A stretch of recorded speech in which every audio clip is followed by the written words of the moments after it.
DZRH, member, kapisanan ng mga broadcaster ng Pilipinas.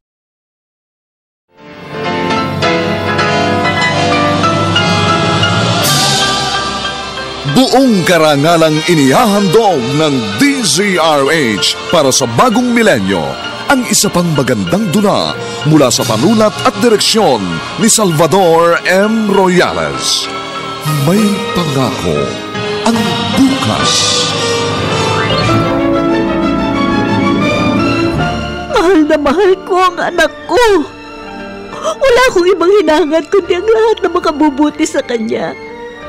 Napakasakit na hindi ko siya kasama. Kaya ang bawat araw na lumilipas na wala ako sa tabi niya, ang katumbas ay mga oras na nababawas sa buhay ko. May pangako ang bukas. Kasaysayan ng mga kaluluwang lupaypay na ang pusong hapong-hapo sa tindi ng malabis na pagdurusa. Subalit sa kabila ng lahat, huwag kalilimutang paglipas ng isang dapit hapon ay sisikat ang araw na magsisilbing tanglaw sa sinumang tinakasan na ng kawalang pag-asa. Dahil sa likod ng mga hinagpis ay may naghihintay na ligaya. Sa bawat kabiguan ay may makakamit na tagumpay, laki pang pangarap na sa bawat himaymay ng laman ay muling mabuhay ang dugong nananalaytay sa mga ugat at unti-unting mauusal ang mainspirasyong mga katagang. May pangako ang bukas. May pangako ang bukas. Isa na namang natatanging dulang pangradyo na inyong aabangan at kalulugdan, mag-iiwan ng mga magagandang halimbawa at aral. May pangako ang bukas.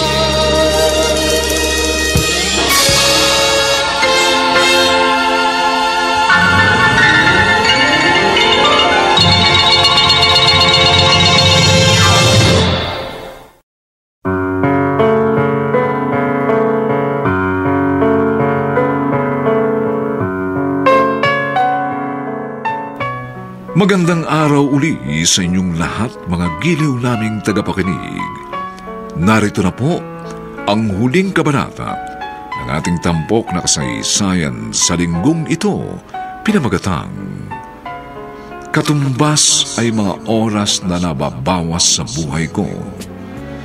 Dito pa rin sa ating natatanging dulang, May Pangako ang bukas.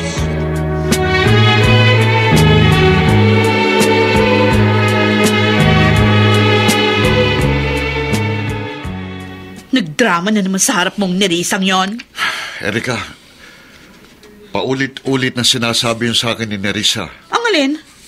Na kinakalakal ko si Sophie? Oo, pinagkakakitaan mo siya gamit ang internet. Parang gamit na ibinebenta mo online. Naniwala ka naman.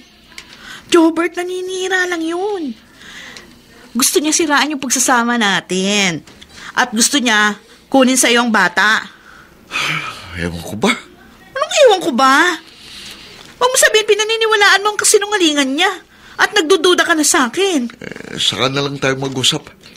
Kailangan ko nang umalis. Saan ka pupunta? May kailangan lang akong asikasuhin. Si Sophie, bantayan mo ha. Baka bumalik dito sa Nerissa. Huwag ka mag-alala. Kahit anong mangyari, hindi ko ibibigay sa kanya si Sophie.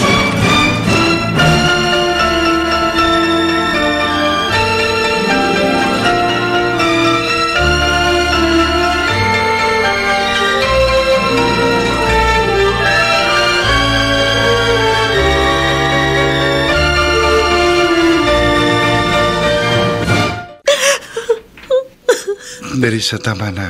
Kanina ka pa umiiyak. Arman ang anak ko. Damang-dama ko na nahihirapan siya ron. Pero ayaw kang ibigay sa'yo. Kunin natin siya. Nang nakita kami kanina, ang higpit ng yakap niya sa akin. Ayaw na niyang bumitaw.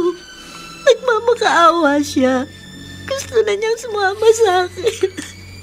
Kung kukunin natin siya, hindi pwede sa paraang gusto mo. Pero paano? Dapat sa legal na paraan. Matagal pa yun. Mahabang proseso. Pero iyon ang dapat. Para walang gulo at walang problema. Nahihirapan siya roon, Arman. Kasama niya roon ang tatay niya. Walang pakialam si Jobert kay Sophie. Yun ang nakikita ko. Mas pinaniniwalaan niya ang mga sinasabi ni Erica kaysa pakinggan ng bata. Naiintindihan kita, Nerissa. Kaya lang, hindi tayo pwedeng magpadalos-dalos. Ang dami mong dahilan. Nagpapaliwanag lang ako sa'yo. At hindi mo pa ako diretso yan, Arman. Sabihin mo na lang na ayaw mo. Ayaw mong kasama natin ang anak ko. Ano ba sinasabi mo? Hindi totoo yan. Yun ang nararamdaman ko. Dahil hindi ka naubusan ng dahilan. Akala ko pa naman naiintindihan mo ko. Hindi pala. Nagkukunwari ka lang na gusto mong kasama natin si Sophie para mapagaan ang loob ko. Pero ang totoo, ayaw mo. Ayaw mong tumira siya dito sa atin. Nagkakamali ka. Umiiwas lamang akong maipit ka sa sitwasyon at madagdagan ang problema mo. Mahal kita, Nerissa. Ang hangad ko lang ay yung makabubuti sa'yo, pati na rin sa anak mo.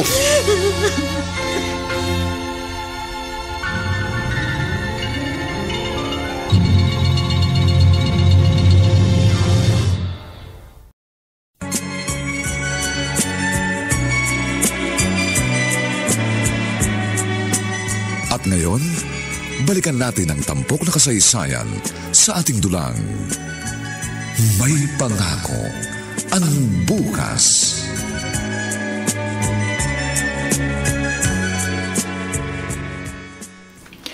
Oh, Nerissa, aga mo yata. Perlita, ang anak ko, kailangan tulungan ko siya. Gusto ko siya makuha. Pero hindi magiging madali yun eh. Alam ko, pero hindi ko siya pwedeng pabayaan. Kanina pa sarado ang bahay ni na Jobert. Ganyan naman lagi yan. Nakasara lagi yung pinto't bintana. Akala mo laging walang tao, ha? Nakabukas lang yan kapag day off ni Jobert sa trabaho. Pupuntahan ko si Sophie. Ay naku, Nerissa, mag-aaway lang kay ni Erica. Hindi naman niya ibibigay sa'yo si Sophie. Bahala na. Kahit ano gagawin ko para makuha ko lamang sa kanya ang anak ko. Hoy, Nerissa, ang tigas ang ulo mo. Ay, bahala ka nga. Jack, malaking gulo na naman ito.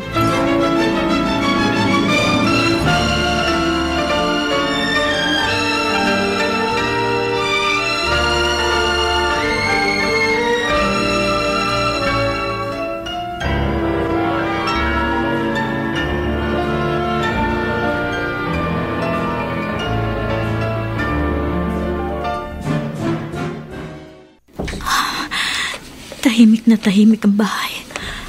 Parang walang tao. Pero sabi ni Perlita, hindi naman umaalis si Erica. Kaya narito sila ng anak ko.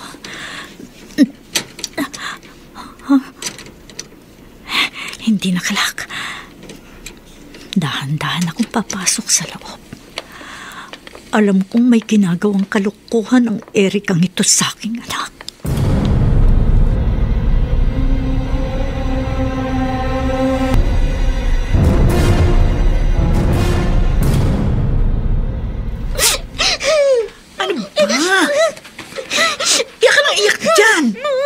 Sabi ko, sumayaw ka.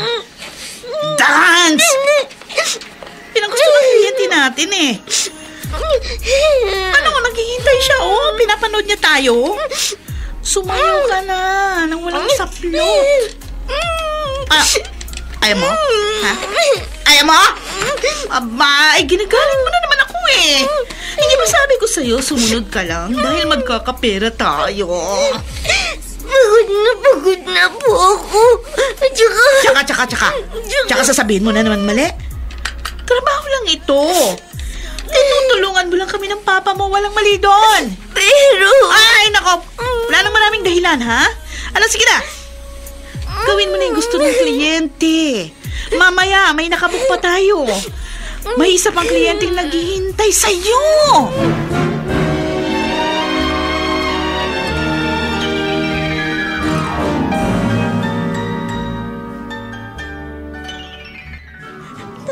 sama mo, Erica.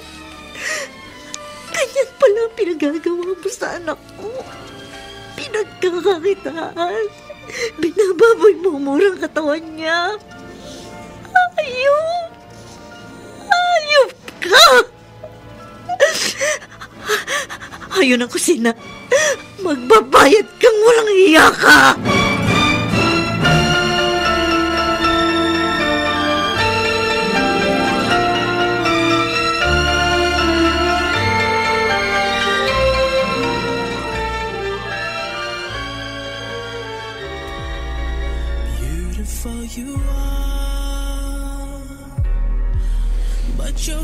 Yan. Ganyan. Sige ba, igiling mo yung katawan mo. Yan. Oh, huwag mong takpan yung katawan mo. Hindi yan makikita sa webcam. Yan pa naman yung gusto-gusto ng mga mahihilig na foreigner. Yang mura at sariwang katawan. Diyan! Hayop ka, Erica! Parang makasama mo! Ganyan palang ginagawa mo sa anak ko! Paano ka nakapasok dito? May hawak ang kutsilyo! Hindi dapat binubuhay ang gaya mo! Marisa! Mama! Wala pong sa mundo ang tulad mo!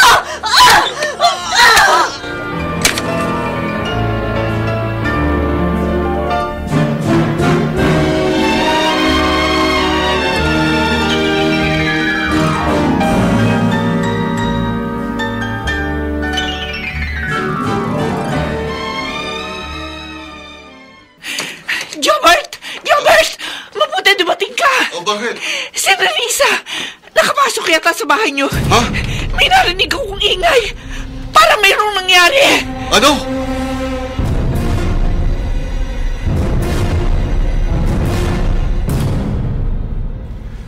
Anong nangyari dito? Nelsa! Ano itong ginawa mo kay Erica? Pinatay ko siya, Jobert. Dahil sa ginagawa niya, masama siyang tao! Hayop ka, Nelsa! Si Erica ang hayop! Hindi mo ba nakikita? Nakahubad si Sophie. Nakita ko kung paano niya kinakalakal ang anak ko. Ibinibenta niya. Ginagawa niyang panoorin ang hubad niyang katawan sa mga dayuhang kachat ni Erica. At pinagagawa ng kahalayan. Pinagkakakitaan niya si Sophie. Ano? Sophie, bakit hindi mo sinasabi sa akin yun? Nasaktan niya po ako pag hindi ko siya sinunod. Pinagbantaan niya po akong papatayin niya ako pag nagsumbong ako sa inyo. Narinig mo? Wala ka kasing panahon sa kanya. Ipinaubaya mo ang responsibilidad mo kay Erica na walang malasakit sa anak ko. Sinisira niya pagkatao ni Sophie. Ah! Umalis ka na rito, Ranisa. Ano? Umalis ka na! Isama mo si Sophie, bilisan mo! Iwan niyo na kami dito ni Erica!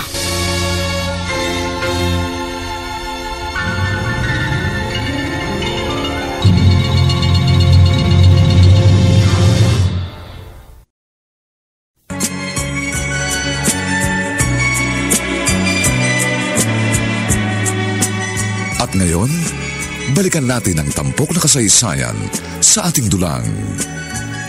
May pangako ang bukas.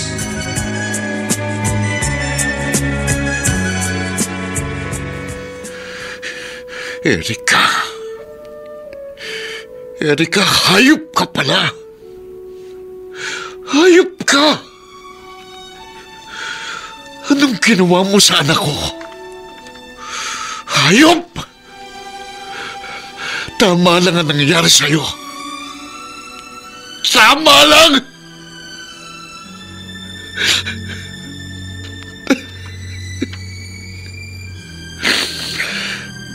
Kasalanan ko rin ang lahat ng ito.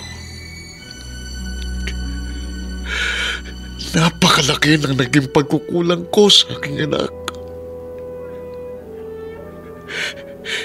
Hindi ko siya nasubaybayan ng gusto.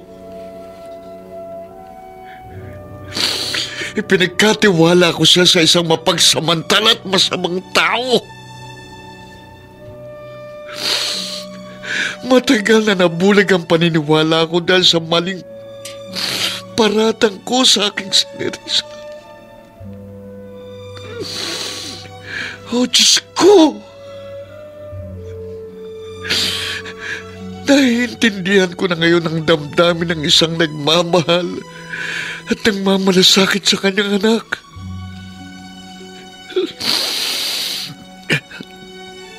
Kaya hayaan kong maipagpatuloy mo ang pagkabay kay Sophie.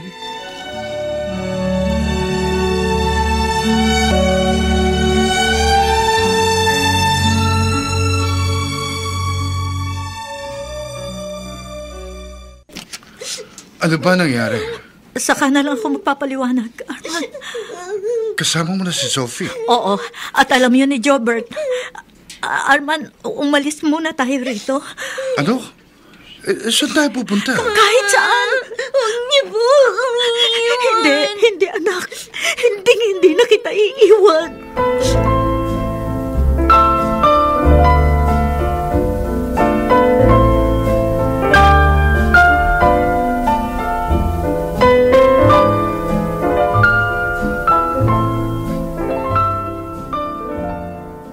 O ano bang nangyari?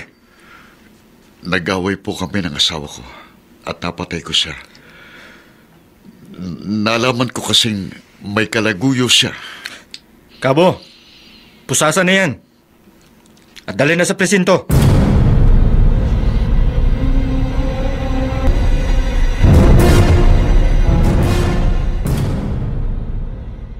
Sino yung tumawag sa'yo? Si Jobert. Bakit ka tinawagan? Para sabihin na ipakukulong ka niya? Hindi. Siya ang nakakulong. Ano? Inako niyang ginawa kong krimen.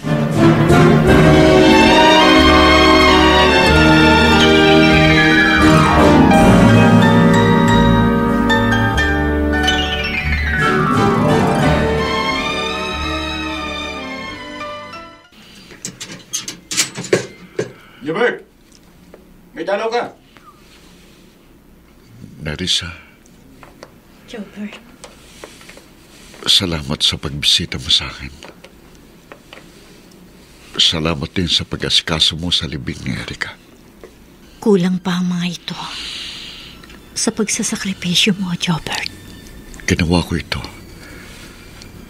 dahil alam kong ito ang dapat. Pero ikaw ang magdurusa. Samantalang ako ang may kasalanan. Gusto ko lang makabawi sa anak ko.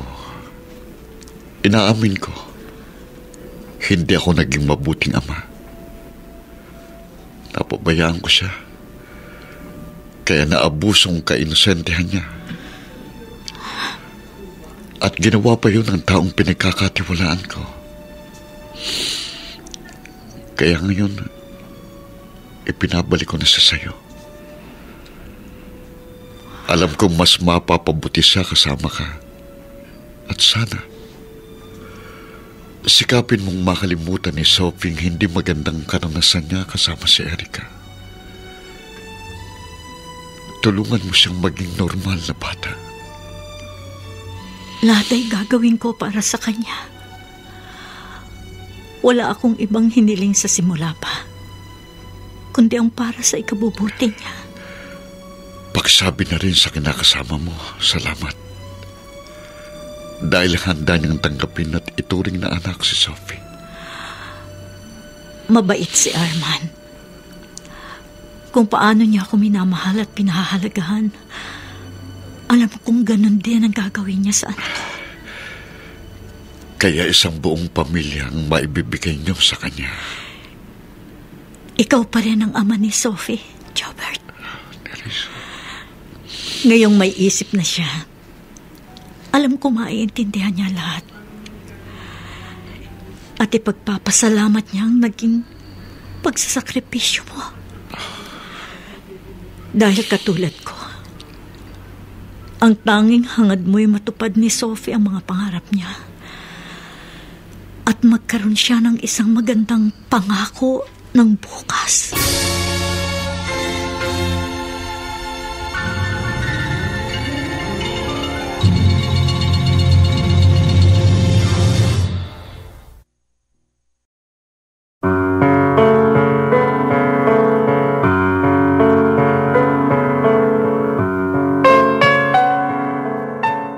Sumainyo mga kaibigan, ang aming tinampok na kasaysayang.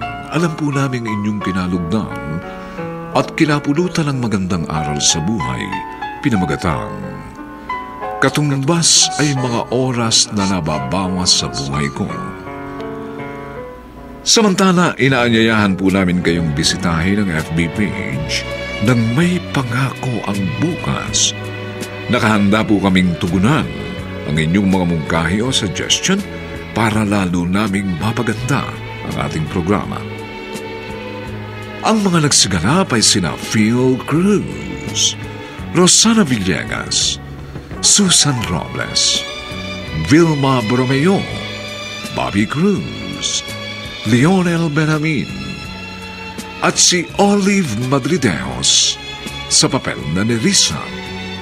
Dinapatan ng tunog ni Jerry Mutiap, sa musika ni Buboy Salonga, superbisyong teknikal ni na Eric Lucero at Bong Muyar. Ang ating kasaysayan ay mula sa panulat ni Gali J. Halamanan at sa direksyon ni Rosana Villegas. Ito po ang inyong kaibigan June Martin Legaspi, nag-aanyayang sa susunod na linggo muli namin kayong hahandugan ng isa na lumang bagot na ibang uri ng kasaysayan dito pa rin sa ating natatanging dunang May Pangako ang Bukas.